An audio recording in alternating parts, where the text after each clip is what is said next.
सध्याच्या जीवनशैलीमुळं आपण सर्वच पाहत आहात की रक्तातील युरिक ऍसिड हा जो घटक आहे तो वाढण्याचं प्रमाण खूप जणांमध्ये सध्या दिसून येतं.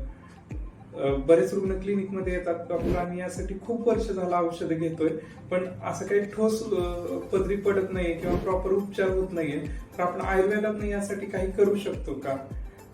तर आयुर्वेदामध्ये आपण रुग्णाची प्रथम हिस्ट्री घेतो, केस टेकिंग घेतो आणि युरिक ऍसिड वाढण्यामागचं कारण शोधतो.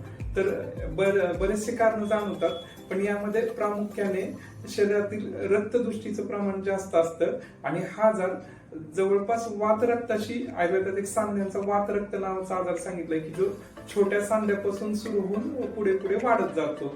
तर त्याच्याशी याचं साधर्म्य असतं आणि त्यानुसार त्याचं औषधी उपचार किंवा पंचकर्म केले असता ते रुग्ण चांगले बरे होतात. आजची जीवनशैली म्हणजे कसं, टू व्हीलरवर प्रवास खूप होणे, सततचा प्रवास, त्यात आंबट तिखट मसालेदार खाण्यात येणं, या सगळ्या गोष्टी, रात्रीचं जागरण, या सगळ्या गोष्टींमुळे युरिक ऍसिड वाढायला मदत होते.